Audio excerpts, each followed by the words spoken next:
গেছে, পৌরসভা নয় পৌরসভা হয়ে গেছে।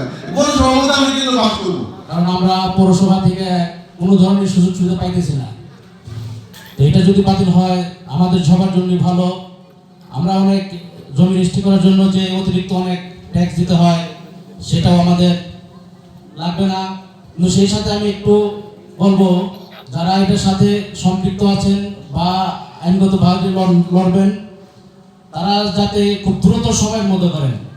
কারণ নির্বাচন যদি বিলম্বিত হয় তাহলে আমরা একবার 20 বছর ভুগছি, আবারও এইটাকে ভুগতে হবে। কোন একটা মহল তাদের স্বার্থের জন্য এই পৌরসভাকে চুরাপাড়া ইউনিয়ন থেকে পতন করে আবার পৌরসভায় অন্তর্ভুক্ত করেছে 7 এবং 8 নং ওয়ার্ড।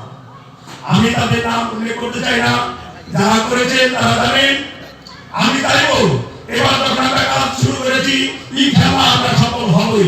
আমরা যেখানে একটা কৃষক বাস করে, আমাদের এখানে 7 নং 8 নং ওয়ার্ডে 3 মজুর বাস করে, এখানে পৌরসভা দরকার না।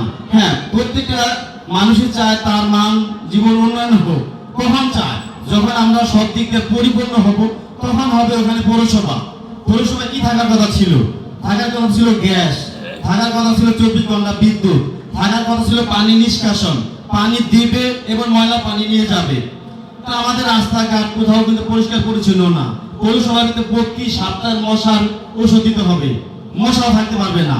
তা আমাদের পৌরসভার যে সকল সুযোগ সুবিধা থাকার কথা কোনো কিছু দিচ্ছে না, তাহলে আমরা কেন পৌরসভায় থাকবো? এই পৌরসভা থেকে আমরা কোনো কিছু সুবিধা পাচ্ছি না। রাস্তাঘাট বা যে কোনো সমস্যা, আমরা যে সমস্যা আছি, আমরা এই পৌরসভা থেকে আমরা 7 নং এবং 8 নম্বর ওয়ার্ড বাতিলের জন্য আমরা যা যা করার জন্য আমরা প্রস্তুত আছি। আমাদের এটা দেখা গেছে একটা 2000 টাকা আসল না বছরে জমি থেকে। আমার আজকে 10 বছর যাবত এক জমি পাওয়া গেছে, সে কিছু দেয়ই না আমার উল্টা, কিন্তু আমি 25 টাকা 20 টাকা করে 5% আমার খাজনা দিতে হইতেছে। আমি আবার এটা রেজিস্ট্রেশন করতে যাই, আবার বিক্রি করতে গেলে দেখা গেলে কিন্তু আবার এখন রেজিস্ট্রেশন করতে এত বেশি হয়ে গেছে।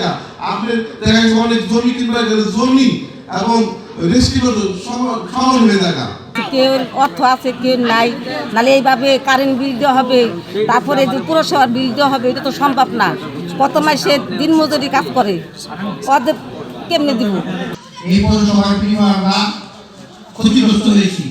আপনি সবাই আসছি একই উদ্দেশ্যে, আমাদের 7 নং এবং 8 নং ওয়ার্ড আমরা পৌরসভা বাতিল করে আমরা ইউনিয়নের পরিষদে আসতে চাই।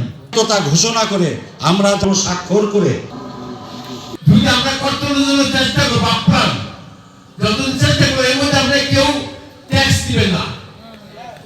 আপনি যদি কেউ ট্যাক্স দেন, আমার কেউ না দেন, কেউ ট্যাক্স দিবেন না। আজকে 22 বছর পৌরসভা পরিচালনা হচ্ছে, আপনারা কেউ কিছু পাচ্ছে? আমার মনে হয় কেউ কিছু পান না।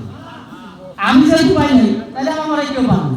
অথচ ট্যাক্স দিতেছে সবাই, এইভাবে সোজাভাবে দেয় আর বেকার করে দেয়, দিতেছে কিন্তু ট্যাক্স। তো যাই হোক, আল্লাহর উপরে ভরসা রাখেন, আশা করি এবার সফল হব। এই যে ইচ্ছা, সেই ইচ্ছা আপনারা সবাই জানেন যে আপনাদের অসুবিধা কি কি আপনারা সবাই জানেন, যারা বক্তব্য দিল তারাও জানেন এবং আপনারাও তার বক্তব্য আপনারা জানেন।